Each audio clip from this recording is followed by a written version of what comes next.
So welcome back class. आज हम लोग चलने वाले हैं फिर से आपके पास एक नए क्लास में। और आज हम आपको सिखाने वाले हैं कि जितना भी ऑक्सिलरी वर्ब मेन वर्ब होता था उसका क्या रिलेशनशिप है, और हम लोग आज उस रिलेशनशिप को देखेंगे। चलिए तो हम लोग क्लास शुरू करते हैं। आज हम लोग और देख रहे हैं ऑक्सिलरी वर्ब मेन वर्ब के रिलेशन को। तो देखिए, सेंटेंस के फॉर्मेशन में हमने पहले बताया था कि सब्जेक्ट है, ऑक्सिलरी वर्ब है और मेन वर्ब है। तो हमने अभी तक आपको जो पूरा का पूरा पढ़ाया था वो कितना ऑक्सिलरीज वर्ब है पूरे इंग्लिश में, हमने ये बताया था आपको। अब हम आपको ये बता रहे हैं कि जो मेन वर्ब होता है, आपको मेन वर्ब के बारे में हमने पिछले क्लास में डिस्कस किया पूरा का पूरा।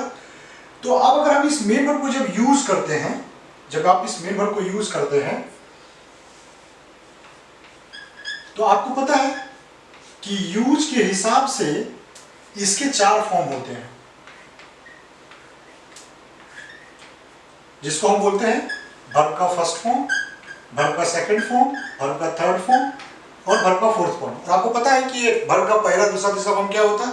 अगर आपको नहीं पता है, पहली बार अगर आप वीडियो देख रहे हैं तो आप पीछे का जो हमारा क्लास है आप उसको एक्सप्लोर करेंगे तो आपको ये चीजें क्लियर हो जाएंगी।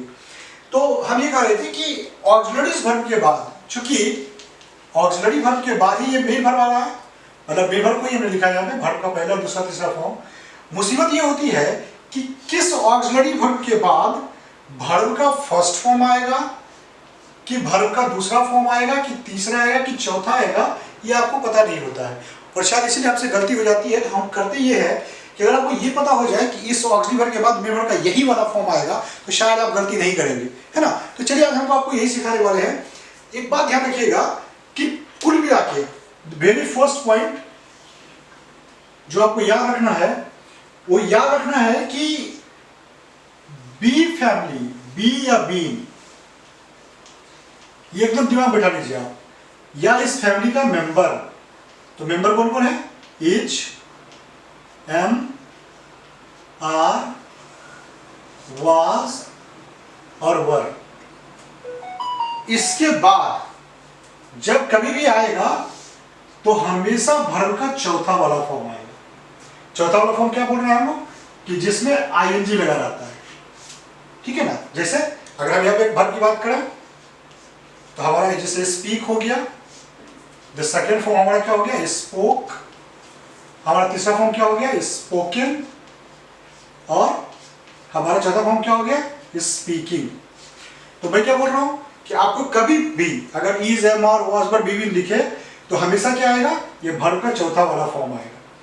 एग्जाम्पल देखते हैं। इसे देखिए आप, एग्जाम्पल के तौर पे देखिएगा तो आपको दिखेगा कि जैसे हम लिखते हैं ही इज, तो इज के बाद हम क्या बोल रहे हैं? इज, एम, आर के बाद बी फोर आएगा। तो इस चारों में से कौन आएगा? स्पीक, स्पोक, स्पोकन, स्पीकिंग में तो ही इज स्पीकिंग। उसी ढंग से कुछ भी बना सकते हैं। जैसे आई एम तो फिर वही बात आएगी, यू आर फिर वही बात आएगी। और जहां भी जो भी सेंटेंस आपको दिखेगा, जैसे पिछले क्लास के हिसाब से अगर मैं बात करूं, अगर हम इसका पास्ट में बात करेंगे तो आप देखिए he was speaking, you were speaking. देखें ना, है ना। और इसका मैं बोल रहा हूं कि बी और बीन जहां दिखेगा, तो for the sake of example अगर आप देखिएगा तो जैसे देखिए आप हमने मॉडल्स बताया था आपको। तो मॉडल्स में अगर हम बात करें प्रेजेंट, पास्ट, फ्यूचर का, तो सबसे पहले हम लोग मॉडल के कंटिन्यूअस फॉर्म की अगर बात करते हैं तो आप देखिएगा उसमें सबसे पहले हमारे पास क्या था? Can be. फिर था हमारे पास मे बी, है ना। फिर था हमारे पास मस्ट बी, फिर था शुड बी, एंड फिर था हमारे पास ऑट टू बी। और इस सबके बाद जब कभी भी आएगा तो हम पहले बता रहे हैं कि सबके बाद जब कभी भी आएगा तो हमेशा वर्ब का चौथा वाला फॉर्म आएगा। तो सेंटेंस में क्या लिखेंगे? तो सेंटेंस हमारा क्या लिखाएगा आप देखिए। तो सेंटेंस हमारा लिखाएगा जैसे ही कैन बी, तो चौथा फॉर्म क्या है? स्पीकिंग, है ना। या he may be स्पीकिंग, या he should be speaking, या he ought to be speaking, है ना। और इसके बाद हम क्या बोले कि बीन जहां भी लगा रहेगा वो सबके साथ, तो आप जैसे can be, may be, must be और शुड बी और टू बी, कुछ भी, मतलब ये तो प्रेजेंट की बात मैंने की। अगर इसी को अगर आप पास्ट में भी लिख लो आप, ठीक है ना, अगर आप इसको पास्ट में भी लिखेंगे तो पास्ट में भी आपको यही वाला फॉर्म दिखेगा आपको पूरा। जैसे देखिए, अगर हमारा यहाँ पे पास्ट वाला फॉर्म रहता तो मान लीजिए कि हमारा सेंटेंस क्या हो जाता है, यहाँ पे पास्ट वाला हमारा हो जाएगा could be, might be, would be, है ना। तो कोई भी सेंटेंस में प्रेजेंट पास्ट फ्यूचर कहीं भी रहे, उससे कोई फर्क नहीं पड़ता है। तो ही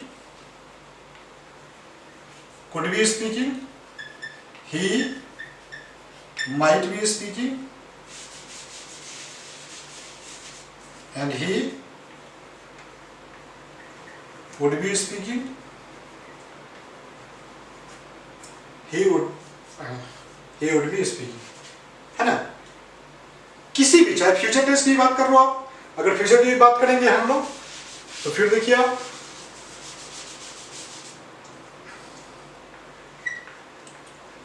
shall be, will be, है ना, तो उससे बना लीजिए सेंटेंस, उससे कोई फर्क नहीं पड़ता है। फिर देखिए अब सेंटेंस बनाइएगा तो ही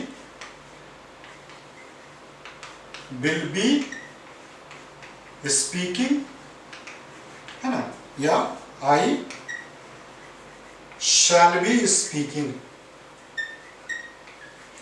देख लीजिए आप। तो इस बात का ख्याल आपको रखना है कि आपको कहीं पर भी be, been, is, am, are, was word दिख जाए, आंख बंद करके वर्ब का चौथा फॉर्म यूज करना है। और एग्जांपल समझते हैं हम लोग। आपको मैंने पहले बताया कि अब देखिए, जैसे हम बोल रहे हैं कि बीन के बाद भी आएगा, तो जैसे आपके पास है have been, has been, had been, आपके पास है shall have been and will have been.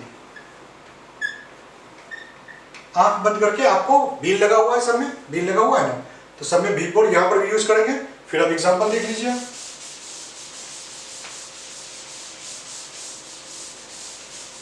तो देखिए, आई हैव बीन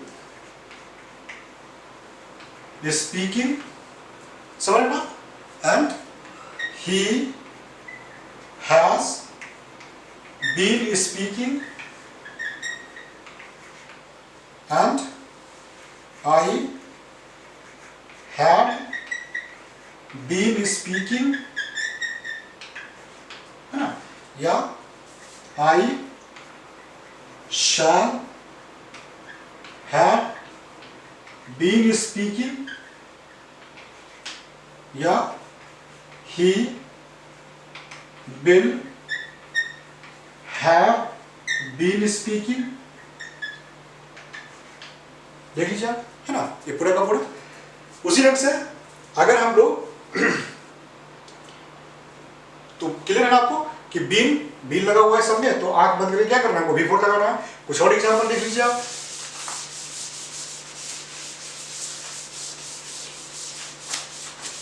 जैसे अब देख लीजिए आप मॉडल्स में देख लीजिए, तो could have been, might have been, should have been, would have been, है ना।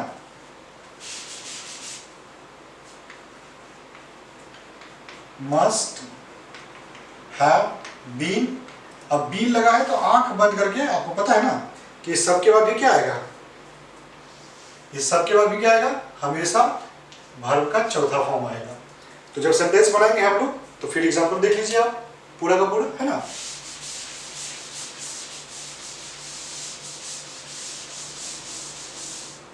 तो देखिए,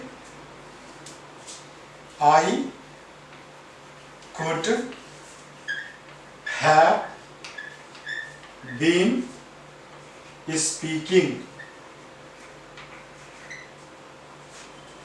and I might have been speaking। देखा ना, सब जगह क्या है कि जहां जहां बीन आया सब जगह आपका वर्ब का चौथा फॉर्म आ रहा है ना, बिफोर बिफोर, है ना। कुछ भी जो सेंटेंस आपको लिखे, जितना लिखे, I would have been speaking, है ना, या आई मस्ट हैव बीन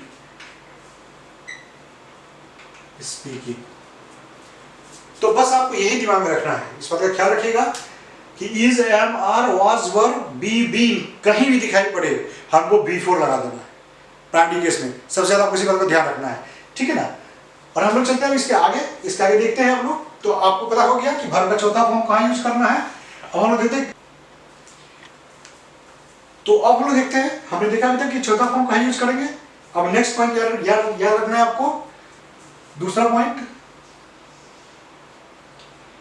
कि हैव कहीं भी दिखे, हैव, हैज और हैड, आंख बंद करके वर्ब का तीसरा फॉर्म यूज कीजिएगा।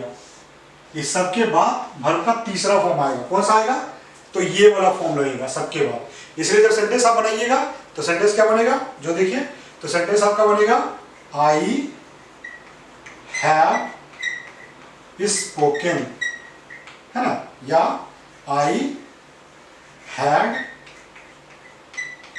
स्पोकन, ही हैज स्पोकन, ना, कुछ भी मतलब जो भी है, जहां भी हैव दिखेगा आपको। जैसे और भी देख लीजिए, एग्जांपल के तौर पे हमारे पास है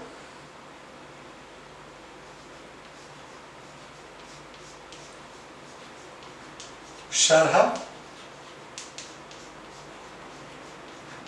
will have,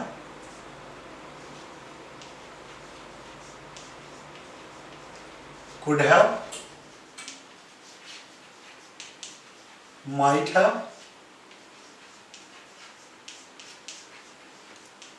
must have, should have और to have। अब ये पूरा का पूरा have है, तो इस सब के बाद भी क्या आएगा, हमेशा वर्ब का तीसरा फॉर्म आएगा। जैसे एग्जांपल के तौर पे देखिए आप, जैसे I shall have spoken, he will have spoken, I could have spoken, I might have spoken, है ना, और I must have spoken, I should have spoken। अब देख लीजिए, है ना। तो जहां भी हैव आ गया तो वर्ब का तीसरा फॉर्म आएगा। ये अपने दिमाग में आपको एडजस्ट कर लेना है। तो दो पॉइंट आपको क्लियर हो गया कि बी और बीन या बी फैमिली का कोई मेंबर होगा तो हमेशा वहां पे क्या आएगा, वर्ब का चौथा फॉर्म आएगा। और हैव, हैज, हैड कभी भी दिखे तो आंख बंद करके वर्ब का तीसरा फॉर्म यूज करना है। अब चलते हैं हम लोग नेक्स्ट पॉइंट पे। अब एग्जाम्पल से क्लियर हो ही गया होगा आपको सारा का सारा सेंटेंस। अब आते हैं हम लोग तीसरे पॉइंट पे। देखिए तीसरा पॉइंट में क्या है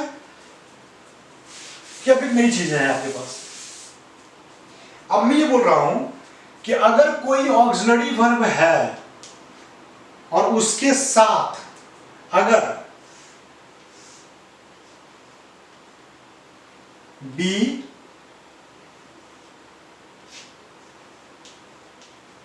बीन या हैव अगर नहीं लगा रहे, मैं क्या बोल रहा हूं कि अगर बी बीन हैव अगर ये नहीं लगा रहे है ना, तो आंख बंद करके वर्ब का पहला फॉर्म यूज कीजिएगा।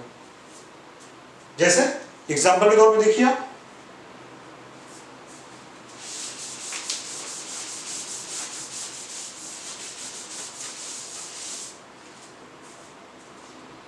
जैसे देखिए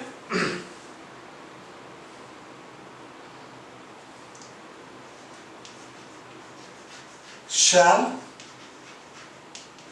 will,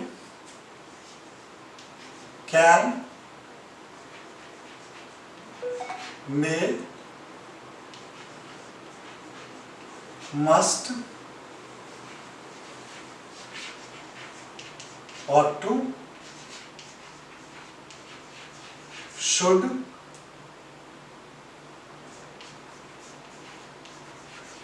would,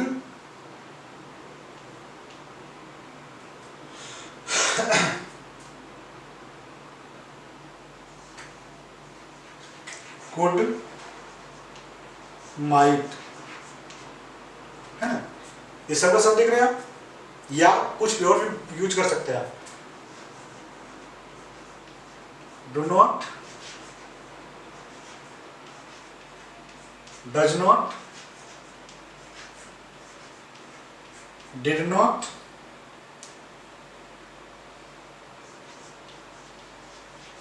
need to, dare to, use to. अब ये सब देखिए, इसमें ना बी लगाया किसी के बाद, जैसे शाल भी नहीं ना है, ना बी लगाया ना हैव लगाया ना, तो ये जो अकेले रहेगा। मतलब अगर आपको बी विल हैव नहीं दिख रहा है तो ध्यान रखिएगा कि सबके बाद जब भी आएगा तो हमेशा वर्ब का फर्स्ट फॉर्म आएगा। एग्जाम्पल के तौर पे देखिए आप, जैसे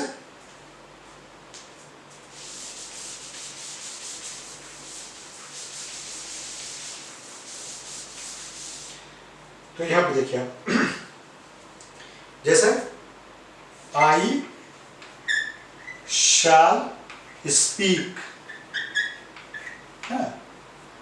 ही will speak, I can speak, I may speak, he must speak, है ना। या जो सेंटेंस बनाना है, I ought to speak, है ना। I ought to speak, I should speak, है ना। I would speak and so on, जो भी है बहुत सारे जितना सेंटेंस आप देख रहे हो। I do not speak, I do not speak, he does not speak, I need to speak, ना, कुछ भी जो भी है, जितना सेंटेंस आप बनाइए, ठीक है। I dare to speak, I use to speak, पूरा का पूरा, है ना। तो वाला समझ गया कि जहां भी बी विल हैव नहीं लगेगा वहां क्या करना है, आपको वर्ब का फर्स्ट फॉर्म लगाना है। तो आपने सीखा भी था कि पहला फॉर्म कहाँ लगाना है, आपने सीखा कि तीसरा फॉर्म कहाँ लगाना है, अब बच गया कौन, वर्ब का दूसरा फॉर्म, है ना। तो चलिए देखते हैं वर्ब का दूसरा फॉर्म कहाँ लगाना है हम लोग फटाफट।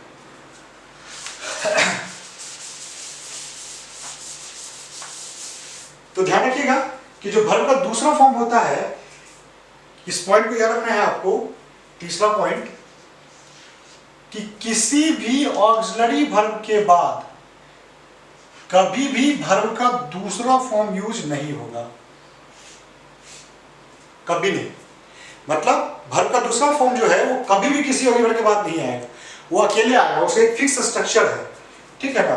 तो उसका एक फिक्स स्ट्रक्चर बना गया क्या, सब्जेक्ट प्लस V2, और ये सिर्फ और सिर्फ पास्ट में काम करेगा, ध्यान रखना है आपको। कहां काम करेगा, सिर्फ पास्ट में। इसीलिए हम यहां पे सीधे सीधे लिखेंगे आई स्पोक, और भी एग्जाम्पल लिख सकते हो, आई स्टडीड, आई स्लेप्ट, मैं सो गया था, आई स्टडी मैंने पढ़ा था, आई स्पोक मैंने बोला था, जो भी है मतलब ये सारा का सारा, ठीक है। तो आपको ध्यान रखना है। और एक लास्ट पॉइंट है, ध्यान रखना है आपको। तो अब मुझे लगता है ये क्लियर हो गया ना कि वर्ब का पहला फॉर्म कहाँ, दूसरा फॉर्म कहाँ, तीसरा फॉर्म कहाँ, चौथा फॉर्म कहाँ यूज करना है। अब एक लास्ट पॉइंट खाली आपको याद रखना है कि वर्ब का जो पहला फॉर्म होता है,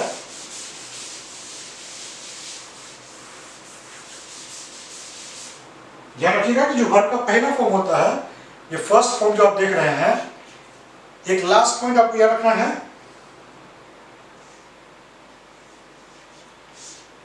पांचवा पॉइंट, कि एक फिक्स स्ट्रक्चर होता है सब्जेक्ट प्लस V1 का। अब इसको कहां यूज करते हैं, तो याद रखिएगा कि हम इसको यूज करते हैं कि जो काम हम डेली करते हैं, मतलब जो काम हम डेली करते हैं।